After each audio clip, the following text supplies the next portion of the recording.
The steam hit me like a slap, thick and unforgiving. As I stumbled into the sauna, my heart pounding from the argument I just fled. There she was, my best friend's mom, Mrs. Elena Ramirez, sitting alone on the wooden bench, her eyes locking onto mine with an intensity that stole my breath. In that moment she reached out, her hand brushing my arm, and whispered, "Zinnia, sometimes the heart knows what the mind fears," pulling me into a confession that would unravel everything I thought I knew about love, loyalty, and myself. I never expected a simple weekend getaway to upend my life. It was supposed to be just another trip to the Ramirez family cabin in the Adirondacks, upstate New York. A place where pine trees whispered secrets to the wind and the lake mirrored the endless blue sky. My best friend Sophia Ramirez and I had been inseparable since freshman year at NYU. We bonded over late-night study sessions in cramped dorms, sharing dreams of conquering the world. Her in graphic design, me in journalism. Sophia was the sister I never had, fierce and funny, with a laugh that could light up the darkest room. But that summer after our junior year something shifted. Sophia's parents had invited me along for their annual retreat, a tradition steeped in American nostalgia. Barbecues by the fire pit, hikes through the woods, and lazy afternoons on the dock.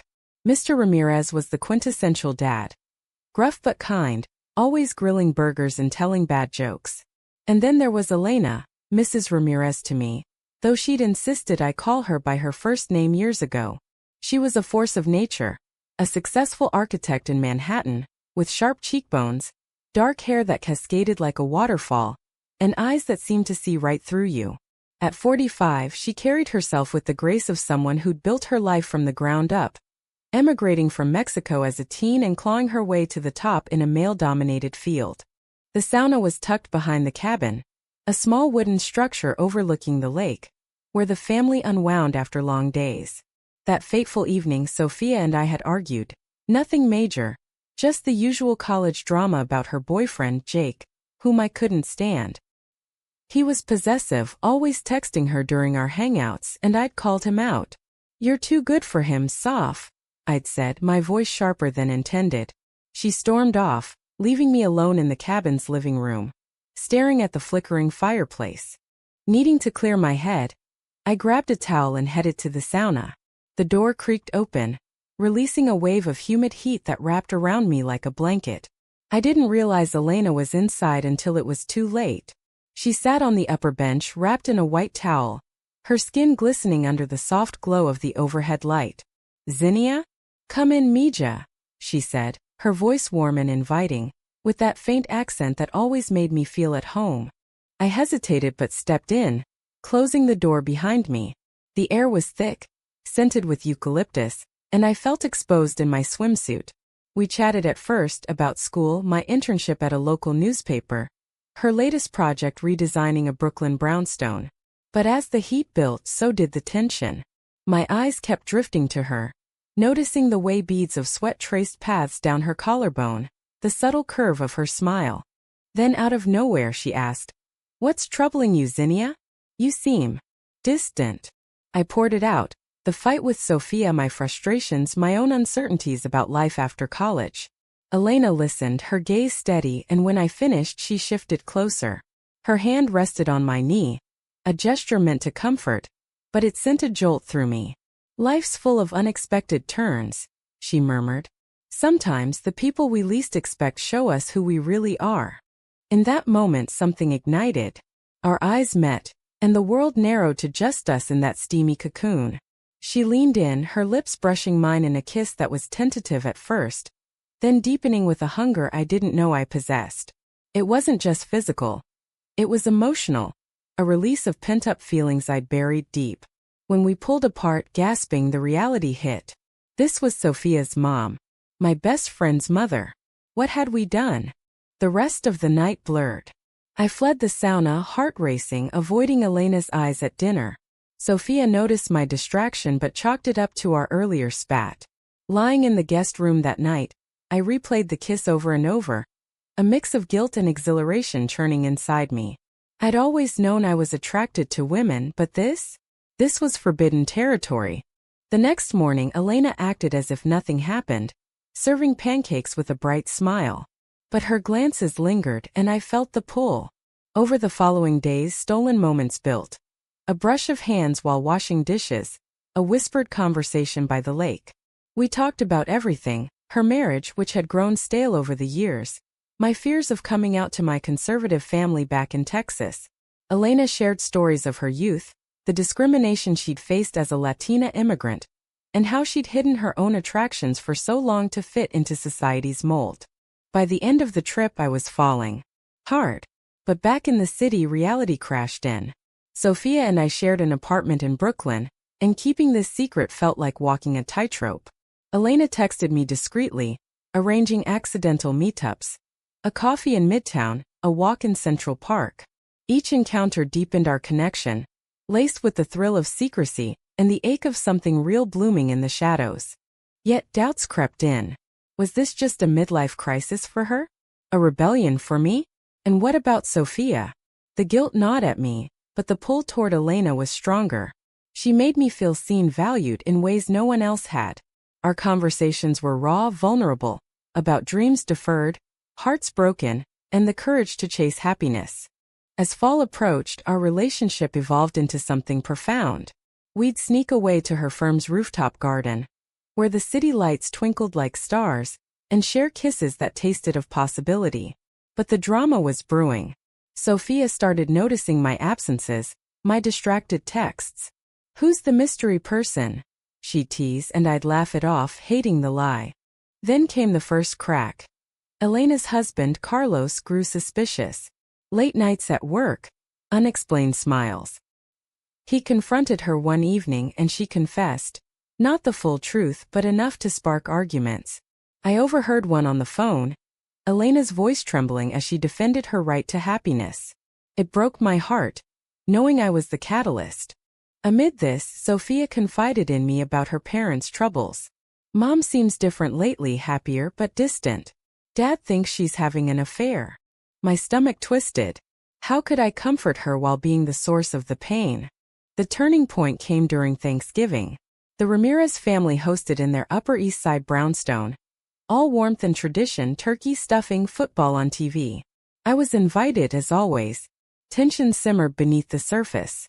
Carlos eyed Elena warily, Sophia chattered obliviously. After dinner, while clearing plates, Elena and I found ourselves alone in the kitchen. "I can't do this anymore," she whispered, her eyes filled with tears. "Hiding. Hurting them." I nodded, throat tight. But as I turned to leave, she pulled me into a fierce embrace, our lips meeting in a desperate kiss. That's when Sophia walked in. The silence was deafening. Her face crumpled from confusion to betrayal. "Mom? Zinnia? What the hell?" She fled the room, sobs echoing. Carlos appeared moments later, piecing it together. The house erupted. Accusations flying, hearts shattering.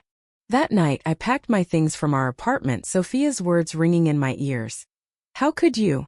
You're like family." I crashed at a friend's place, drowning in regret. Elena called, torn between her family and us. "I love you, Zinnia," she said. "But Sophia, she's my daughter." Weeks blurred into a haze of isolation. I threw myself into work, covering stories for the paper, protests in Washington Square, art openings in Chelsea. But every quiet moment I ached for Elena. We met sporadically, in neutral places like a diner in Queens, where we'd hold hands under the table and talk about what-ifs. The climax hit when Sophia confronted me at our favorite coffee shop. Her eyes were red-rimmed, anger mixed with hurt. "You betrayed me. Both of you." I apologized profusely, explaining how it started innocently, how Elena and I connected on a soul level. Sophia listened, then revealed her own secret. She'd suspected her mom's unhappiness for years and had been struggling with her own identity questions. In the aftermath of that explosive Thanksgiving, the Ramirez family fractured like a mirror dropped on concrete. Sophia moved out of our shared apartment temporarily, crashing with Jake in his cramped studio in Williamsburg.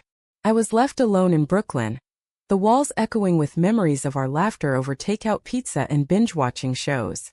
The guilt was a constant companion, a weight pressing on my chest every time I scrolled through old photos on my phone. Sophia and me at Coney Island, arms linked, grins wide. Elena and I tried to navigate the storm. We'd meet in out-of-the-way spots like a quiet bench in Prospect Park, where autumn leaves crunched underfoot and the air smelled of impending winter. "I never meant to hurt her," Elena would say, her voice cracking as she traced patterns on my palm. "But you make me feel alive again, Zinnia. After years of just going through the motions." Our conversations delved deeper. She opened up about her marriage, how she and Carlos had met young, built a life together, but drifted apart as careers took precedence. "I loved him once," she admitted. "But love changes. It evolves or it fades." I shared my own fears.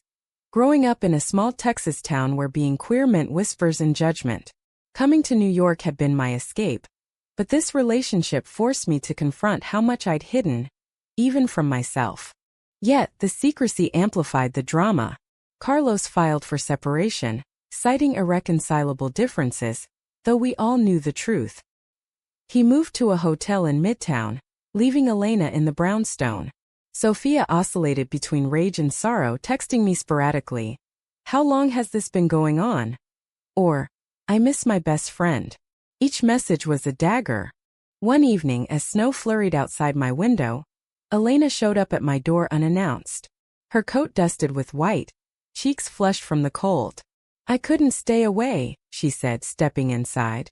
We talked for hours, curled on the couch with mugs of hot cocoa. She spoke of her dreams, traveling to Europe, starting a nonprofit for immigrant women in architecture. I confessed my ambition to write a book about unsung heroes in the city. In those moments, our age difference melted away. We were just two women, souls intertwining. But betrayal loomed large. Sophia discovered Elena's texts on my phone during a tense reconciliation attempt at our apartment. "You're still seeing her?" she screamed, tears streaming. "After everything?" The argument escalated, words like weapons, accusations of selfishness, of destroying the family. I begged for understanding, explaining the depth of our feelings, but Sophia stormed out, vowing to cut ties. The fallout rippled outward. Friends took sides. Some supported Sophia, viewing me as the homewrecker. Others, more progressive, urged empathy.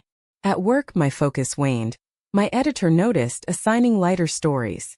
Elena faced professional whispers, rumors in her firm about her personal life affecting her designs. Amid the chaos, a glimmer of humanity emerged. Elena and I volunteered at a LGBTQ+ center in the village, helping young people navigate coming out. It grounded us, reminding us of the bigger picture. "This isn't just about us," Elena said one night, as we walked arm in arm through Greenwich Village, holiday lights twinkling. "It's about living authentically." High tension built toward Christmas. Sophia invited me to a neutral ground, a cafe in Soho, for a talk. She looked exhausted, dark circles under her eyes. "I hate what you did," she started. "But I get it. Mom's been unhappy for years. And you're my friend." We cried, hugged, and slowly bridges mended. She admitted Jake had been controlling, and she'd ended things with him. "Maybe we all need to redefine family," she said. Elena and Carlos reached an amicable divorce, focusing on co-parenting Sophia. Elena moved to a cozy apartment in Chelsea, closer to her work and the vibrant art scene. Our relationship blossomed openly now, though not without hurdles. Public stares, whispers about the age gap, the scandal tested us. But we leaned on each other, attending pride events, therapy sessions together. One spring day, as cherry blossoms bloomed in Central Park, Elena proposed a trip, just us, to California to see the redwoods and walk the beaches. "A fresh start," she said. I agreed, heart swelling. Sophia even gave her blessing, albeit tentatively. "Just don't hurt each other," she warned. The journey westward was magical. Driving the Pacific Coast Highway, wind in our hair, we shared stories and silences equally profound. In San Francisco, we visited the Castro district, holding hands amid rainbow flags, feeling part of something larger. Back in New York, life settled into a new rhythm. I graduated, landed a job at a major publication. Elena's firm thrived with innovative projects. Sophia pursued her design career, our friendship healing with time. There were still conflicts, family gatherings awkward at first, but love prevailed. In the end, what began in steam ended in clarity. We learned that love isn't always neat, It's messy, transformative. Elena and I built a life together, advocating for others in similar situations. Sophia found her own path, even exploring her identity with our support.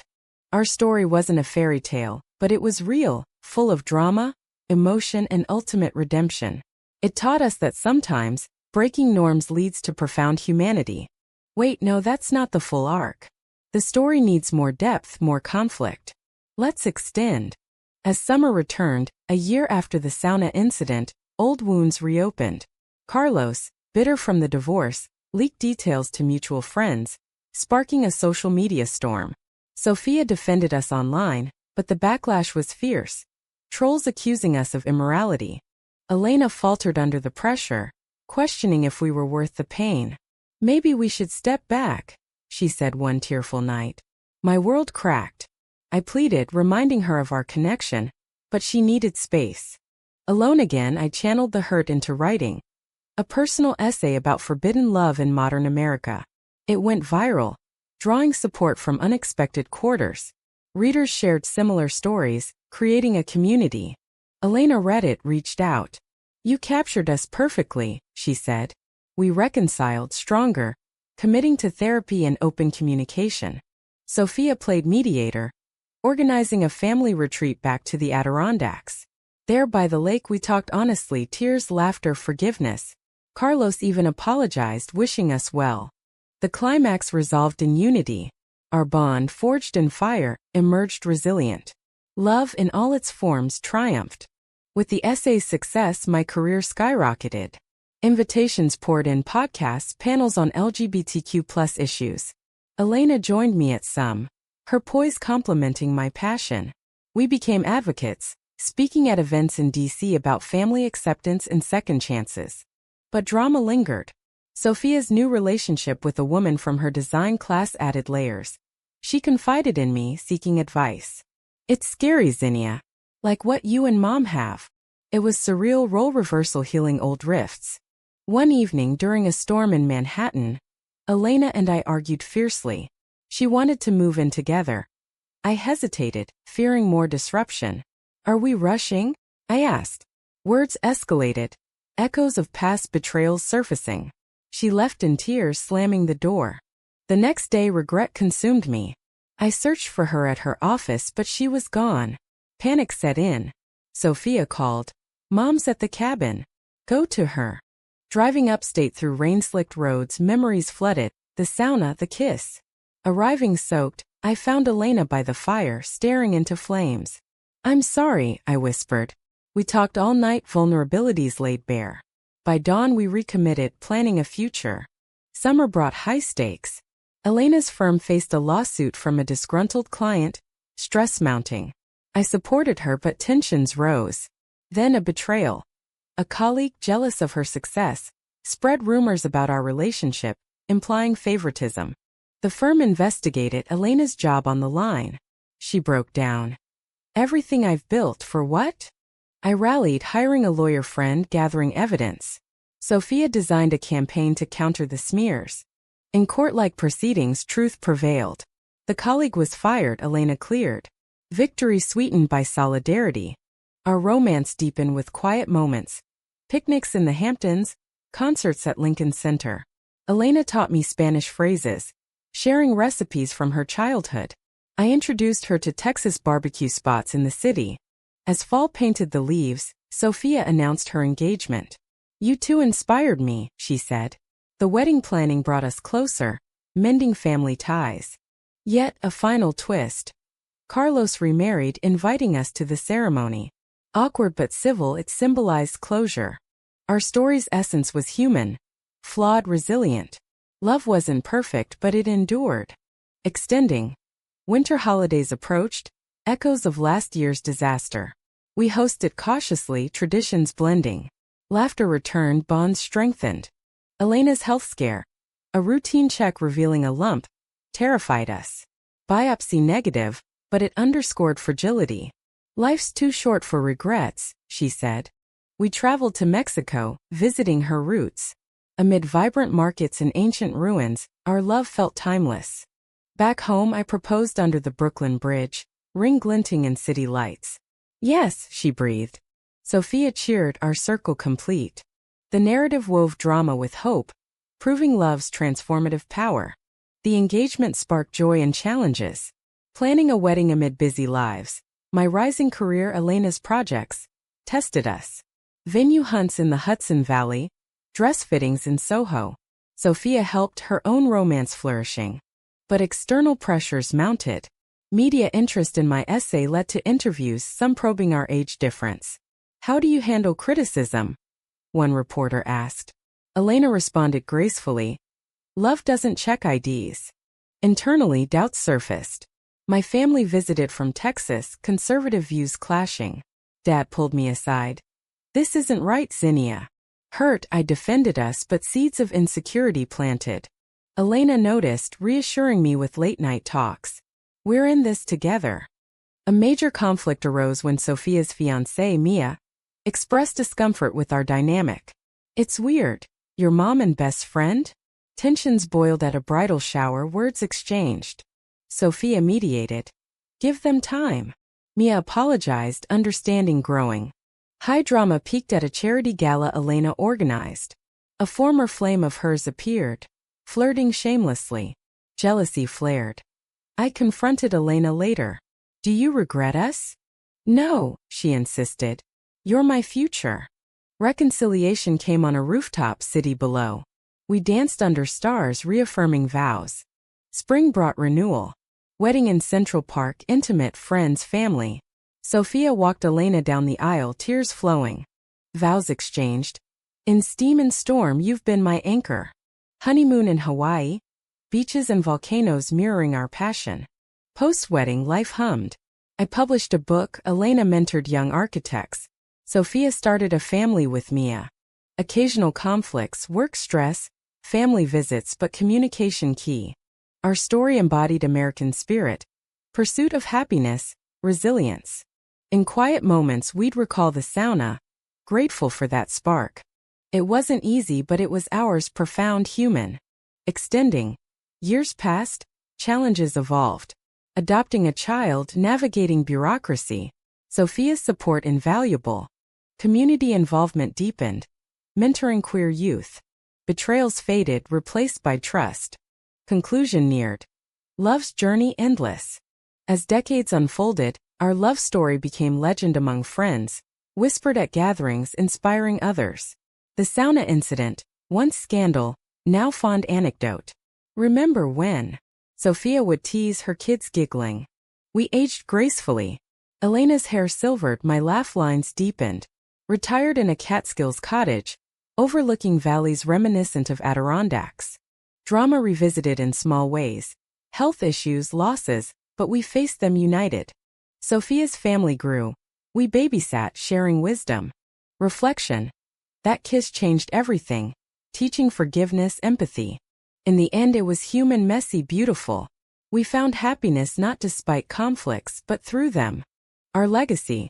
Love knows no bounds. The story closes with hope, a testament to enduring bonds.